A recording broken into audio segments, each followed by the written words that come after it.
Hey, Business Central fans and other people. This episode of A Shot of Business Central and a Beer podcast is brought to you by the Solution Systems Support Department, where they have full support divisions dedicated to providing unprecedented levels of support for all versions of Microsoft Dynamics 365 Business Central, Microsoft Dynamics Nav, Dynamics 365 for Sales, Office 365, Power BI, Azure, and many, many more products. If you're looking for support, visit Solution Systems at solsys.com. That's SOLSYST.com.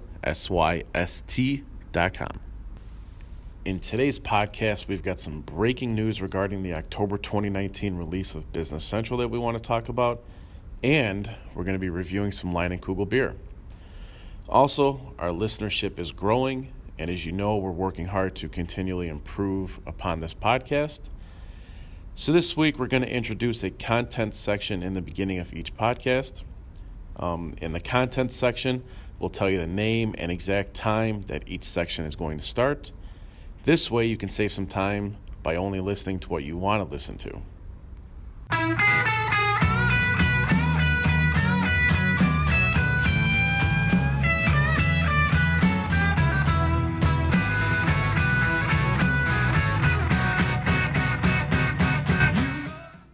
Welcome back, everybody. This is A Shot of Business Central and a Beer. I'm Michael and Trevor Tolo here with my trusty co-host, Ken Sebahar. We'd like to start out by, first of all, wishing everybody a happy 4th of July. We know it's coming up. Before we actually get into our first segment, Ken wants to redeem himself a little bit after being stumped on our first episode regarding the I forgot, what is it? Well, I'll recap it. Right. Thank you, Michael. Thank you, everyone, for tuning in here. Very happy, very glad to be back. Good to see you again, Michael. Always look forward to this throughout the month, and happy to be here.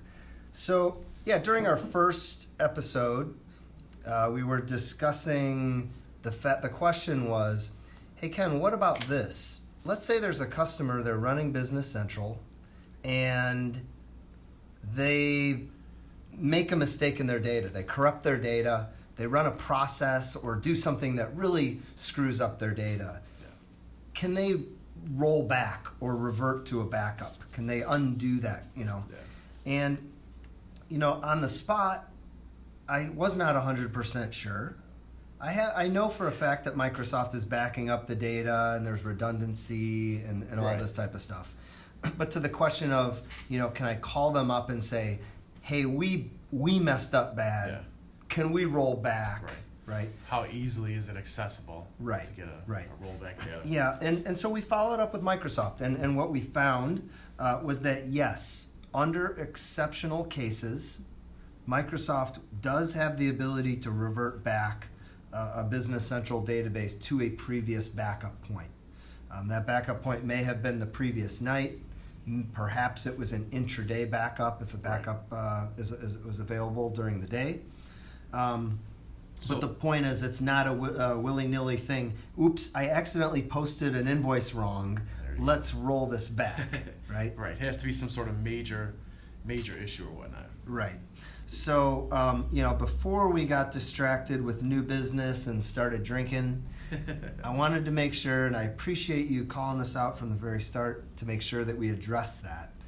Because I think it is important for people to know and have that comfort level that, yes, under worst case scenario, it is a cloud-based application, and there are thousands of environments that are being supported by Microsoft, but there is a way to contact them under a worst case scenario and have them roll back an environment to a previous stable state.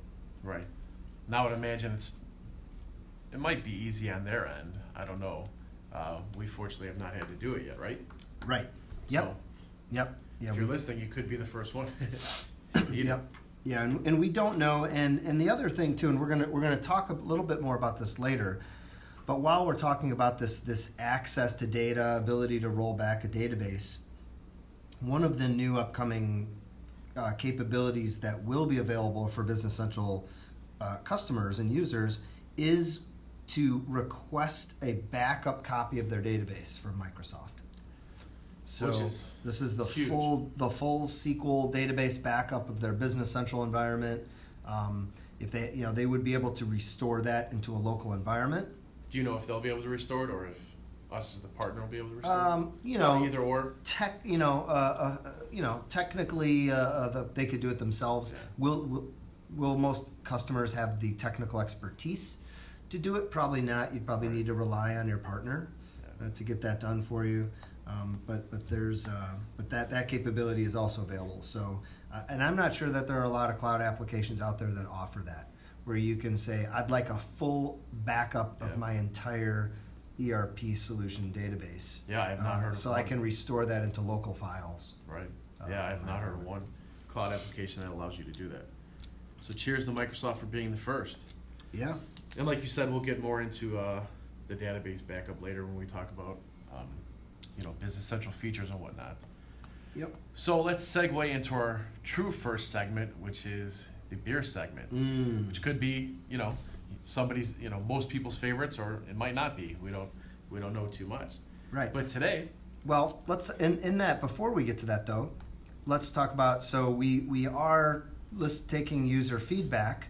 So let's say it's not your favorite segment, right? So what we're starting to put in segment markers, right? correct, yes. So- So in the beginning of the podcast, we'll lay out exactly when each segment starts, so you can listen to your favorite segment. You don't have to waste time listening to something you don't want to hear, because we're all like that. I mean, people are busy, and Sure. they don't want to hear a part of it. They don't want to hear a part of it. Sure. Maybe you hear, you look at the podcast notes and you see that we're going to be talking about a specific app during a specific episode, and maybe you just want to hear what we have to say about that app.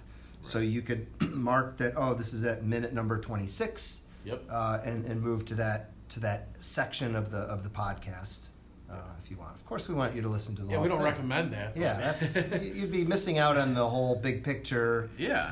I mean, we have great radio voices, so. Absolutely. So getting into the beer though. So right now we just cracked open a couple Leinenkugels Yes, summer sir. shandies. Very popular, right? A lot of people's favorites during the summer. Absolutely. And here we are. We're sitting here in the middle of summer. It's a hot, sunny day. And it is. so how does this taste to you? So to me, it tastes pretty good. It's definitely a summer beer to me. The aroma, I mean, you obviously get hints of lemonade and lemons and whatnot. It's not very overpowering. Right. Great summer beer in my opinion. Yeah, What about exactly. I agree too. So it's a low alcohol beer, relatively speaking. So it's only 4.2%. Yeah. So it's pretty light beer. The flavor is light. It's crisp. And it is like, would I drink one of these while I'm out tailgating at Soldier Field before a Bears game in the middle of December? Probably not, right? Yeah. Right? Not unless it happens to be 90 degrees. But if I'm sitting outside on a hot, sunny day, whew, Perfect. It hits the spot, right? Yeah. It also is a seasonal beer. So Leinenkugels, has been around for, I don't know, you probably know more than I do at this Since point. 1867 1867. There in the you go. U.S.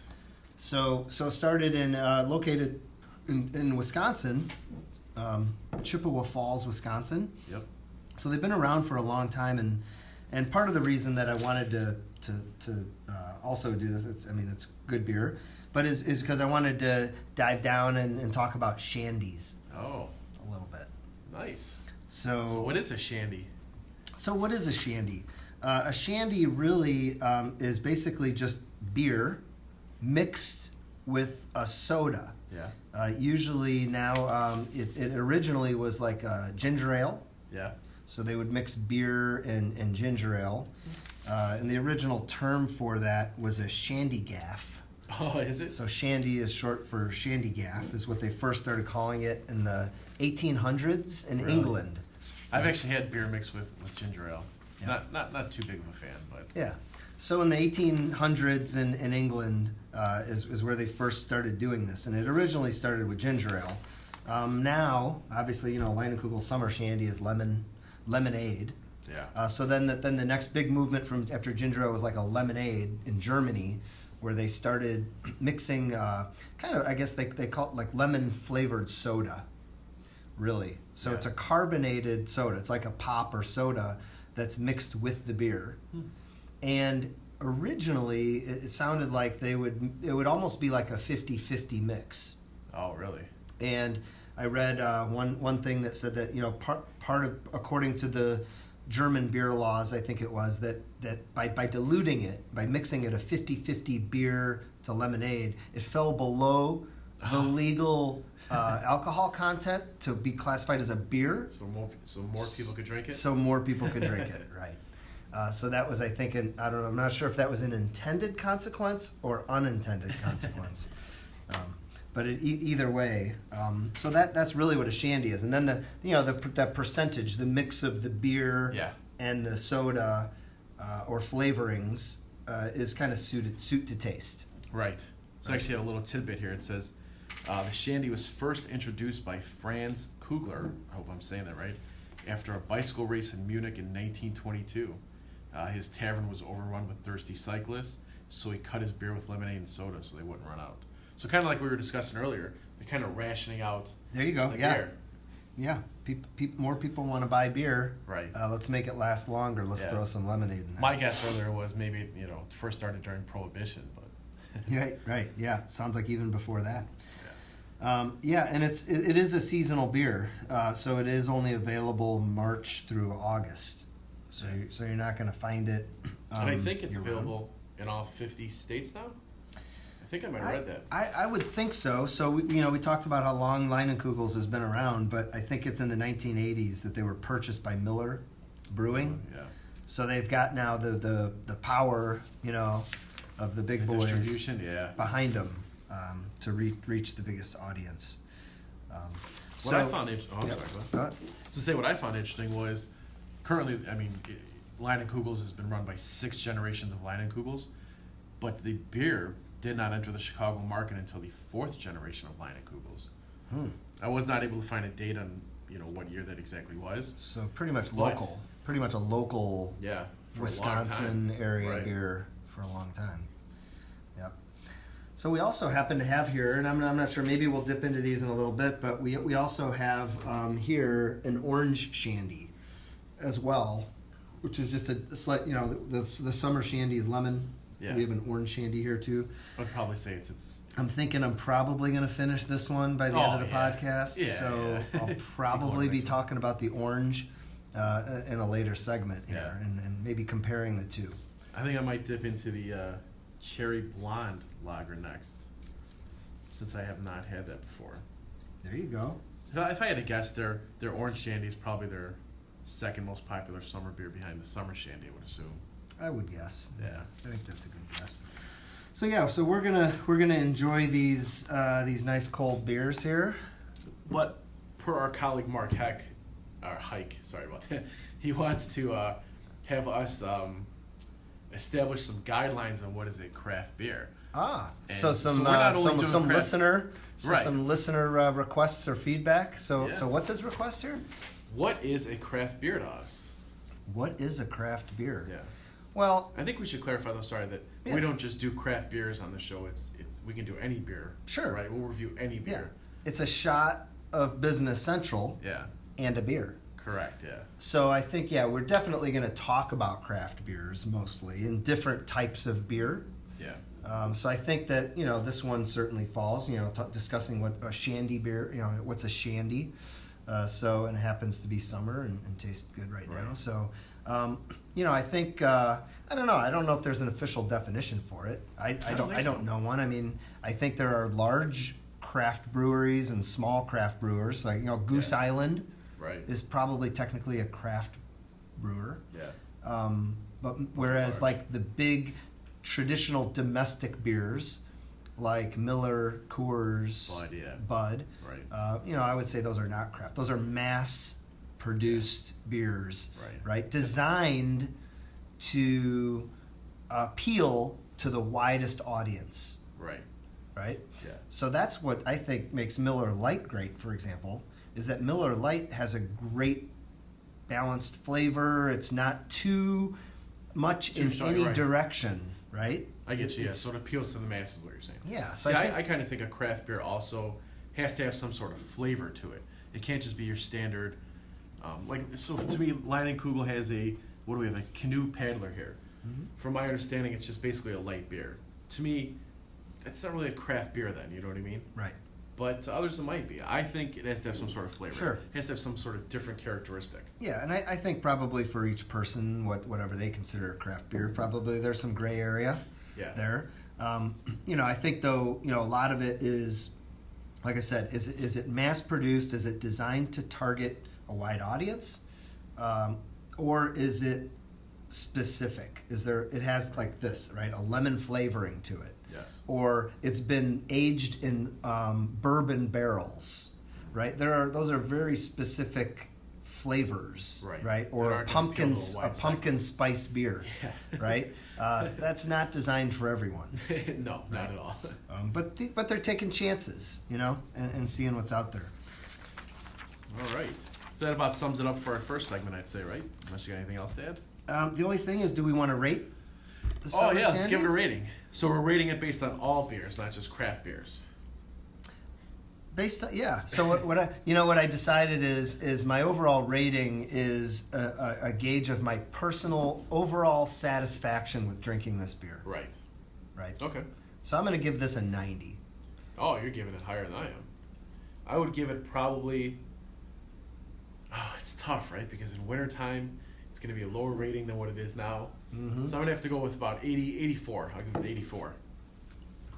That's a good point. I think maybe if you asked me that same question, right, you might drop it down a little bit. In February, I might give it an 80. Exactly, yeah. So, but it is smooth drinking. I'm just looking right here. I mean, I'm already halfway through. Yeah. So it goes down easy for sure. It goes down easy. It's smooth. It's light, and I'm enjoying it. So I think that's where I'm gonna base my ratings from this point forward. We've got a 90 and an 84.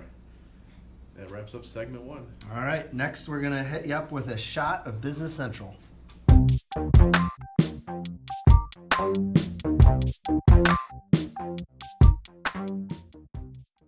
Okay, we're back for our second segment, which is the shot of Business Central. Ken is going to talk about what's coming out with the new release and updates that they've put out for the 2019 October release of Business Central. So, Ken, what do you got? So we've got a pretty big piece of news here today. The headline is that the plan, the detailed document plan for the second wave, or what they're calling the 2019 release Wave 2, which is due out in October, the plan document is now available. Wow. So breaking news. On June 10th, actually, is when Microsoft formally published the release plan document for Business Central and made it available to everyone. And the release plan details what's coming out in the October release, right? Exactly, yes. It's the list of all of the new features, capabilities, improvements that have been made since the previous release. So they're working in twice a year updates, right? There'll be a plan for a spring update and a fall update each year, and they're calling this the 2019 release Wave 2. New terminology too, right? I think we're calling it loosely the fall 2019 update. Yeah. So it's kind of how we're referring to it. So a couple things regarding it is obviously June 10th. It's now available. So we're going to make a link available in the podcast notes where you can get this full document. It's also available on the Business Central website if you go out and search for it under it's a pretty big document, right? Under what's new. Yeah, it's 350 pages. Wow. However, that's for all of the Microsoft Dynamics solutions. Right. So the actual Business Central updates begin on page 168, and they go through page 196.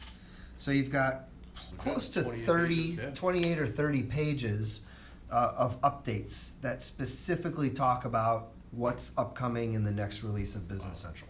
So a lot of new stuff, I'm imagining. Absolutely. So there are, and they also released 2 other dates before we get into the key areas of improvements here, August 2nd it will be the first date that early access is available to this release. So how customers can get access to this ahead of time is by going into their Business Central environment or having their partner go in and build a new sandbox for them. And when you build a new sandbox, as soon as the new upcoming release is available, you'll have the option of creating that new sandbox either for your current release or the upcoming release. So this allows them to get in there and try out the new features, let them know what's coming, prepare for it. And Correct. See what they like. And when you combine the fact that the new sandboxes can be created with your data and with your extensions, what it really allows you to do is up to almost 2 months early, go in and create a sandbox and test out all your different transactions to make sure everything is working as you expect. Yep. And then the third... that's early August, you said, right? August 2nd. Yep. Okay.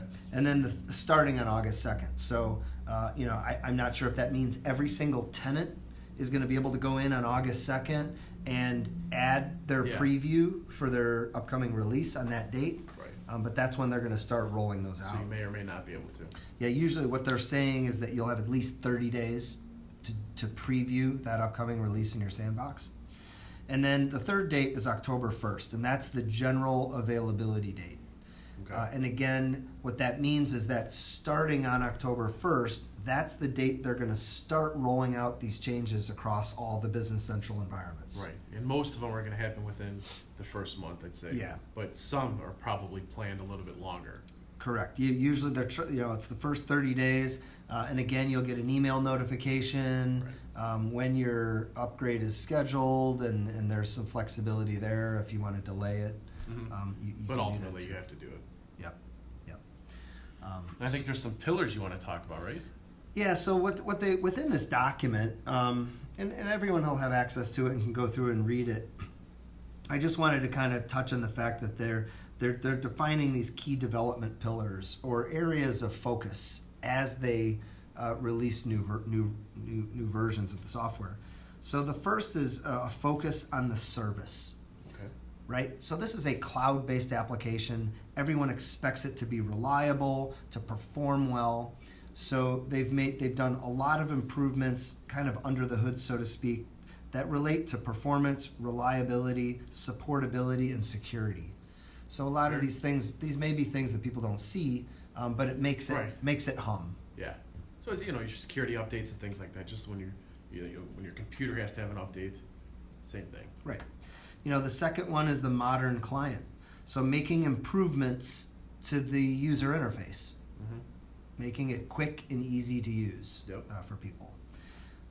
They're also announcing the discontinuation of the Windows client.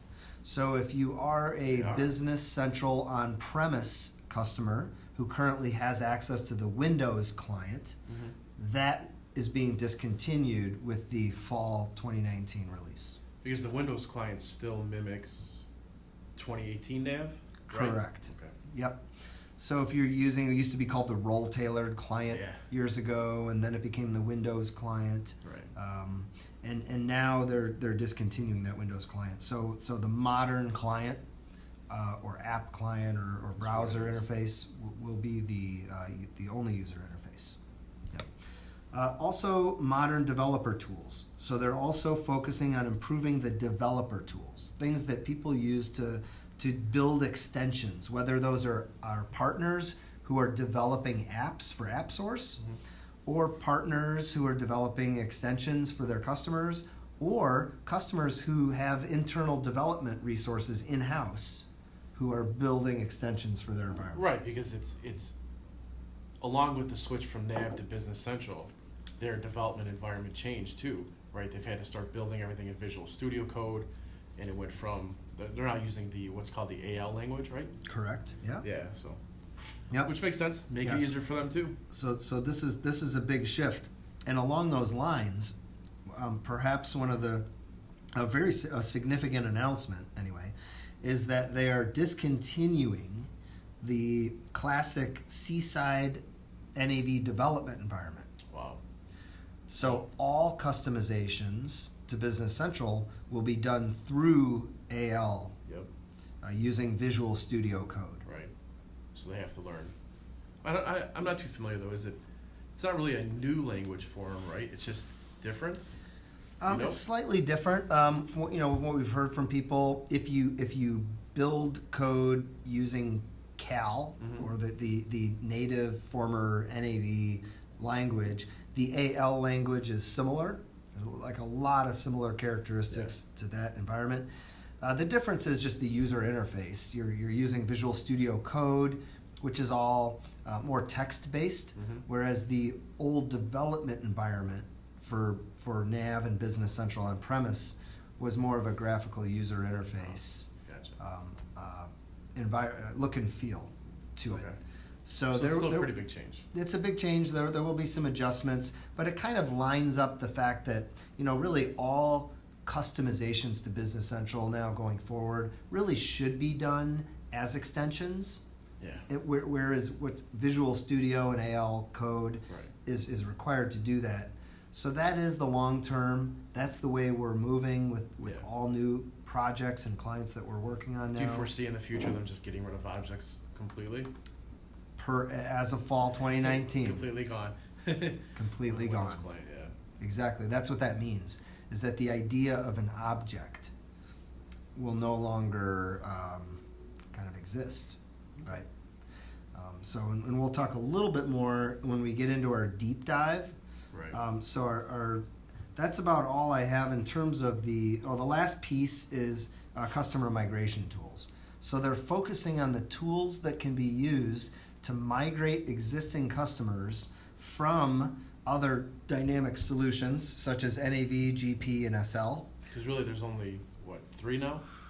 Or if you count the added in Excel feature, right? 3 migration tools? Yeah. Right, so they're improving it. So what they really want to make sure is that customers who are running NAV and GP and SL, if they so choose to move from those solutions to Business Central Online, they want to make sure that there's a smooth migration path for that. Quickly too. Right. So they're very aware that's an area that has to be improved. Mm-hmm. They're actively making improvements on that. Yeah. And we anticipate that very very soon that there will be solid tools that will enable us to take a customer's existing environment and move it to the cloud relatively easily. Nice. Yep. So everybody looking to upgrade from GP, reach out to us. Or NAV. Yeah, or NAV to Business Central. Yeah, right. So that's really it in terms of the shot. So it's kind of a big announcement. Look out on our website or our podcast links for that, for the full document if you want to download it and read through what the changes are. In the next segment, our deep dive, today we're going to talk about some of these new features. All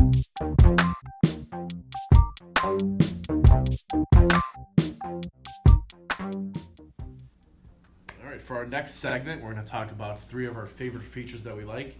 We're each going to take turns and say which one it is we like and describe it a little bit and go from there. I'll go first. So one of my favorite features it's called the Add Links to Your Navigation menu, and this is where you could bookmark a link to any page in Business Central and then add that link to the navigation menu of your home page. I think it's going to make it easier for people to just go through Business Central and find what they want, and quicker to access the information that they need. Yep. What about you? What's one of yours? Well, my by far I'm an end user at heart. So in looking at my list of my 3 top favorite features, they're all modern client usability things. Yeah. My first one is saving and personalizing list views.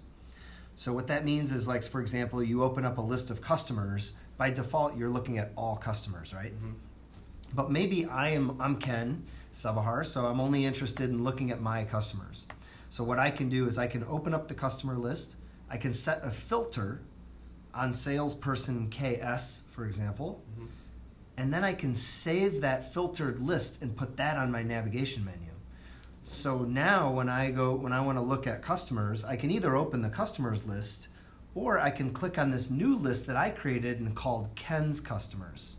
and it will automatically refresh that list every time with all the records that currently meet that criteria. Nice. So you don't have to filter each time you want to look at Right. it. It's already saved. Yep. Nice. How about you?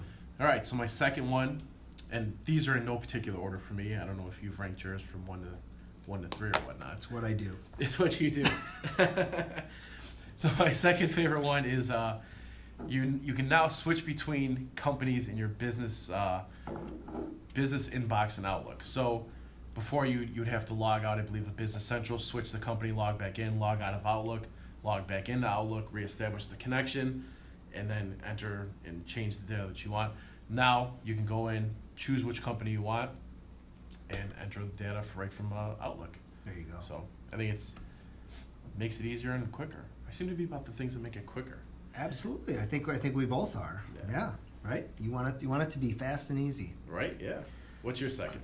So my second one is the ability to add notes and links to data. Yeah. So what this means is I have a customer record, ABC Supplies is my customer, and I can add notes to that customer. So it's you currently you can already add comments to the customer, but notes I can go in and I can add an unlimited length note. I can just keep typing and typing and typing, and it just creates a note and it tracks who created that note and on what date, and associates that note with that record. And what's cool is it's inherently available on all of the different records throughout the system. Really? So you can add notes to customers, vendors, items, quotes, orders, posted invoices, anything. Mm-hmm. It's very nice. Otherwise, too, it's actually, I get a 2-for-1 here, Michael. It's also the ability to add links to data. Oh. So a link, think about, again, you have a customer. Maybe your salesperson prepared a proposal for them in Microsoft Word, or they got a signature on a proposal for a project. You can now attach that linked document to a customer record. Really? Right. Or an item. It could be a drawing of an item or specifications for your items. You can attach those as links to different records. So now as a average user, I would put myself in maybe below average. I would think that kind of goes along with the drag and drop feature of some of these apps that are out there. Well, I know we'll talk about it later, but maybe it's a little competition. Correct. Yeah. So the links feature is really nice. Again, it's like people want structured data, right? So that's why these are important. Things like these notes and links, and that's why I like this feature, is because today you have things like emails or sticky notes or text messages or other ways that you're communicating. It's not all structured together with your core data. Right. By using these features, you're taking those things and you're putting it all together so that everyone across the organization has visibility to that information. Right. That's good. All right. So my third one is, and we kind of touched upon this earlier, it's the ability to download a database backup file. I think that it's key for people who have issues and need to revert back to a different file. But the thing with this is, and you pointed this out to me earlier, is why are they doing this? Well, it's because certain countries require that businesses have access to their data files. So they had to do it pretty much. Whether or not they were going to, regardless, is right for somebody to say. But yeah, and it's the right thing to do. Yeah. And it's a great thing that they're offering that. Yeah. Now, who can download a backup file? So I believe it's in the Business Central Administration Center. The tenant administrators can create and download a database backup for each environment for that tenant. There you go. All right, what's your third? My third and final one is it's kind of a simple one, but it's adjusting the width of columns has become easier. Yeah. So the standard width of a column is not necessarily the number of characters that fit. There are some fields, for example, like an item description is 50 characters. Right. You don't always want the width of that field to be 50 characters wide, right? So you may want to change how wide of a field you want that to be on your item list. And currently you can change the width of it, but it takes a few steps. So now they're simplifying how fast and easy it is for an end user to change the width of the columns on their screens. So. Great. Save some more time. Yep. So yeah, I think it's interesting. I mean, to kind of wrap up there, I'm looking at it, and like for the most part, all of our changes were usability, or client interface things that make an average user's life better. Yeah, I agree completely. You know, and I think it's really important, you know, just not to overlook that all of the technical service and application changes that they're making. Those are also important too, right? Because people, the assumption is that those things are all there, that they're working, and that it's operating smoothly. Yeah. But now, how do I use it every day? Yeah. So it just relates more with people, the average daily user. So. Yep. And I think in the upcoming months, you know, as we get a preview of some of these features, we're going to maybe go in and record some demos and preview some of these features and talk about them in our upcoming podcasts. But for today, it was fun just focusing on some of reading through the list of all the new things that we think just look cool. Yeah. So it's all personal preference for us right now. Yep. So coming up next, we're going to go through and we're going to talk about a cool feature. Yeah. In Business Very Central. cool feature.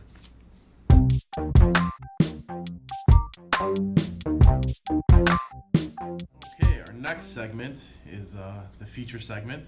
And we're going to be talking about the editing and opening and viewing in Excel functionality that Business Central has. So Ken, what is the difference between, let's say, open in Excel versus edit in Excel? Right. Well, the edit in Excel is the expectation that you're going to be it's launching it in a mode where it expects that you're going to be modifying potentially that data and writing that data back into Business Central from within Excel. And so the open in Excel, you can just look at it. Correct. And save a file to your own correct. Computer, And the reason there are different options for that is because you may have users with different permissions. Mm-hmm. So you may allow user A to go in and he can push his data from Business Central into Excel so that he can look at it in there.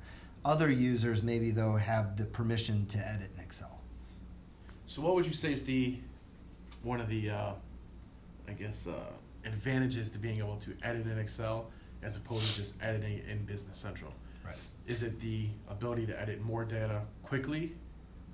Correct, exactly. So the example that I demonstrated in the video that we have to be included, I assume, with our podcast notes. Be in the show notes and everything, yep. Is where I have a list of customers. So, you know, my list is pretty short, but someone may have 1,000 customers or 500 customers that need to get updated. Right. And in my example, I'm updating the credit limit for all the customers. So Excel, you know, if I were to update the credit limit manually for 500 customers in Business Central, that might take me 4 hours, right? Wow. Or longer. However, what I can do is from that customer list page, I can hit edit in Excel. It pushes the data into Excel. I now use Excel's features, right? I type in a credit limit on the top row and I double click on it and it auto-fills all my records. And then I hit a publish button, and what that does is that pushes my updates back into Business Central. Now, would push all of the updates back into Business Central even if it recognizes an incorrect table cell? So does it validate the data? Correct. Right. Yeah, exactly. And I touch on this in the video also. So in this case, if let's say I added a letter into the credit limit dollars field, it would tell me I have an invalid character. It would skip that record, but it would insert all of the other records that were valid. Okay. And it would tell me that record is invalid. And again, I walk through that example in the video. So, and that is great that it does validate the data, and it's running all of those Business Central validations to make sure that, one, that you not only have the right format of data, but two, that you're picking a valid value as if you had edited that value right within Business Central. So for example, if I try to pick something that's blocked it would not let me, right? Because that's a standard validation of Business Central. So it's any validations that exist get called from that Excel. All right, now let's say you've got a large company and they have millions upon millions of records and they push it to edit in Excel. Is there a way to narrow down the fields shown and edit in Excel? No, it will send over a standard list of fields. I believe it's all of the fields that are defined in that page, whether or not they're visible by default, are sent over. So I think that is something that you can change through an extension. Nice try to stump me there.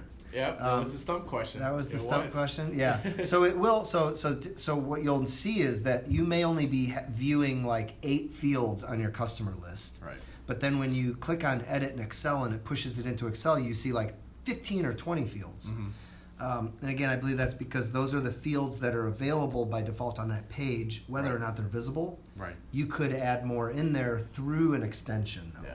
So I actually heard that maybe in the future there might be a way to, when you do the edit in Excel, where you can only view a certain amount.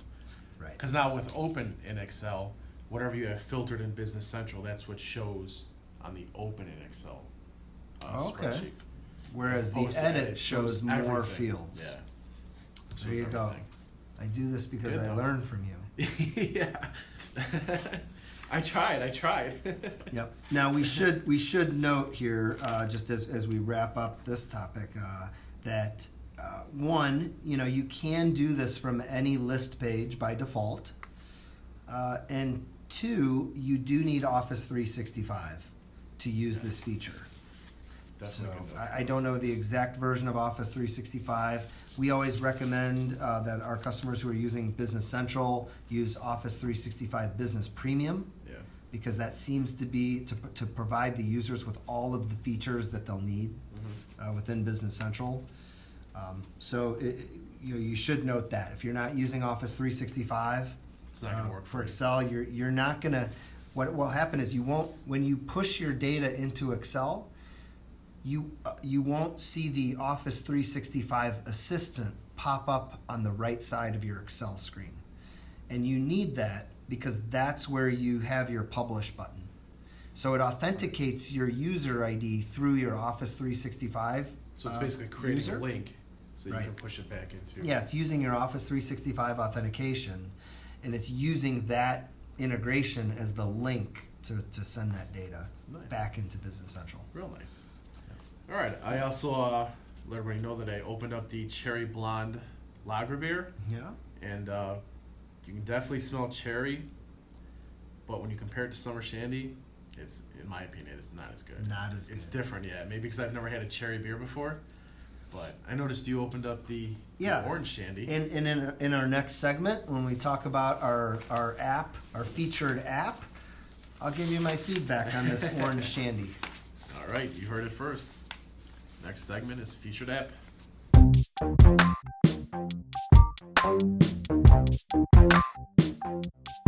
All right, we're back with our last segment, which is the featured Business Central app. Today we're going to be talking about an app called Clever Document Links. And do you want me to give a quick rundown of what it is, and then you Yeah. can... All right, so it's an app that offers drag and drop capability for Business Central. It lets you drag and drop files, emails, images, spreadsheets, or even drawings. So let's say you want to attach a PDF to a signed quote, or a PDF of a signed quote to a sales order. If you have it saved on your computer, you can just drag it right on over to the sales order, and it should show up on your sidebar. And this is really good for archiving and organizing your files within one central place, aka Business Central. And Ken, you got any more? I know you've been trying it out and playing with it. Yeah, so I did a little test drive of this, mainly because I believe it's a very useful tool. Yes. So, people want to attach files to customers or to orders or drawings to items or whatever it might be. But it's a little clunky to go, pick the attachment, pick the file, and attach it. So what this does is, I believe, I would use the word a little bit of elegance to it, where the user just clicks on that file, drags it over, and how it actually works is, so I went out to AppSource. I was in my Business Central environment. I went out to the extension marketplace. I found the app. I selected, yes, let's go ahead, give me a trial. I provided my name and contact information. It then immediately installed the app into my Business Central environment. Wow. I, like most users, didn't read any of the information or look at the videos. I just said, let me go start using this. Yeah. And what I noticed was, I got a message when I tried to use it that said that my setup, my document link setup table wasn't ready. So I just went and I found that page. I made sure that I had my settings in there correctly. And once I did that, when I opened up my customer page, my item page, quotes, orders, invoices, shipments, what you see is over on the right side of your screen, there is a fact box that is it's kind of two parts in one. So the top part of it shows you the documents that have been linked already, and then below that is a drop zone. So what you do is you literally grab your file and you move it over above that little drop zone, and when you do so, it will take that file and it does one of two things with it. It either moves it into a SharePoint directory that you've specified in your setup, or it saves a copy of that file in your Business Central database. Wow. So you have those two options. Saving it into your Business Central database is the fastest and easiest way to get started, especially if you're just testing it. There probably are more long-term, better reasons that you should share that out on put that out onto a SharePoint Security site. reasons and everything? Security, search, accessibility, Right. all those are things that SharePoint provides. So we probably would recommend in a production environment that you utilize SharePoint. Yeah. Because I don't think we know either how many gigabytes or whatever it is Business Central will allow you to upload. There's no published limit. Cutoff date. And size of your database. Yeah. The bigger reason maybe isn't the size of the attachment, but over the time, if you're dragging and dropping a lot of documents that are large file size, how big is your database getting? Right. It adds up. So by putting it as onto a SharePoint site and just establishing a link from that record to the SharePoint site probably is a better long-term solution. So overall, it was a very simple and easy app to get started. Does it work quickly with the dragging and the dropping? It does. So I did a couple tests. The first file I did was just a text file. Yeah.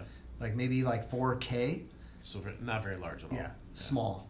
Dragged it, instantaneous, attached it, uploaded it, attached it. Wow.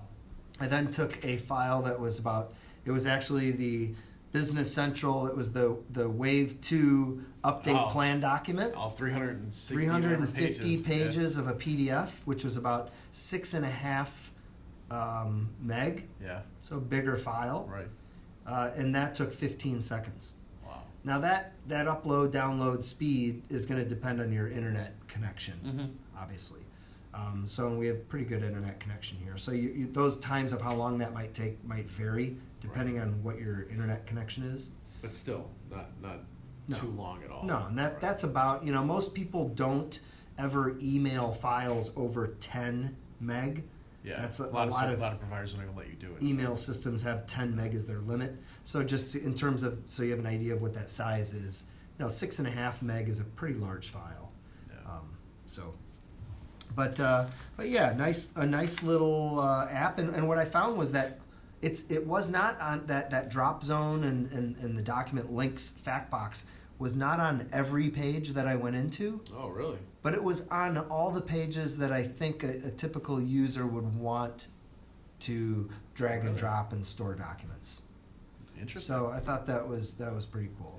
So would you say this is something that any user can basically download the app, sign up for it by themselves without contacting a Let's partner say most users, Most Michael. users, yeah. I'm not sure I'm quite ready to go to any user. I got you. But let's say most It's users. not made for the person who hasn't turned a computer on in 20 years. Right. Yep. So that was my experience with installing it and getting it up and running. Would you recommend it? I would recommend this app, and also the same provider, Clever, has other apps as well that are out there too. So it looks like, it's a kind of a reputable Business Central app developer with a good product here. Perfect.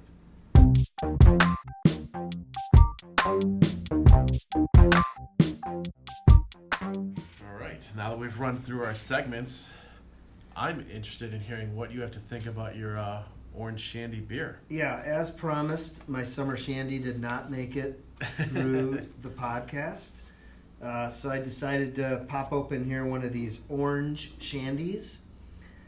I would say it's exactly what I expected. Yeah. Right? After drinking the summer shandy, which is a lemon flavor, this is an orange shandy. So instead of the lemon, I got the orange. Yeah. So, what do you prefer? I think if I was to going to reach my hand into a cooler, I'd reach for the summer shandy. I agree with you. Yeah. So the cherry one that I'm drinking, like I said earlier, it's not a shandy though, but it almost tastes like a shandy.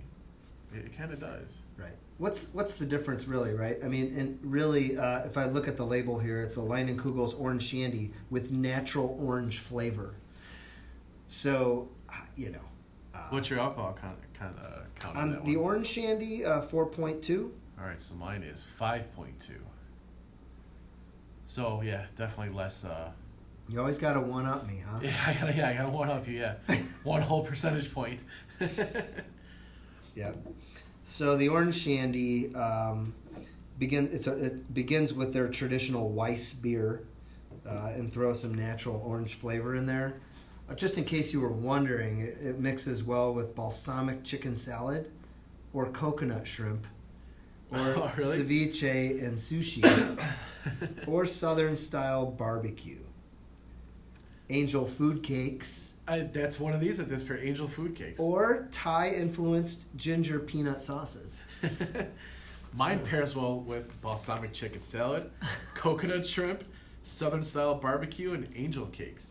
I can't see the angel cake thing. There we go. Can you? Will you drink beer while you're eating angel cake? It's not the first food that would come to mind. Not at all.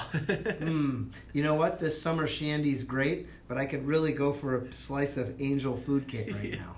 Right? Hold the frosting. What do you give it as rating-wise? I would lower. Let's go 75 on this one. I'm not as big a fan as the orange as the lemon. I'm going to go 50. Ouch! Yeah. Michael. No, not on the orange one, but on the cherry one. I'm going to go 50. Not a fan. Well, You're not even going to finish that. No, I'll finish it. No, I can finish it. So that's why I'm going to give it a 50. Anything below a 50, I'm not finishing. 50 and you're not finishing. Right. If it's 49, I'm not drinking it. That's good to know. All right. But 50, I'll finish it. It just doesn't go down as smooth. There you go. Well, this has been a blast. It has. So, thanks everybody for listening. We want to wish everybody a happy 4th of July. Stay safe with the fireworks, right? Yeah, let's all come back with 10 fingers. Yes. Also, please, if you like our podcast, do not forget to subscribe on whatever platform it is you're listening with. It helps us realize who's listening, and we can keep doing what we're doing. So, thanks a lot, everybody. All right. Happy summer.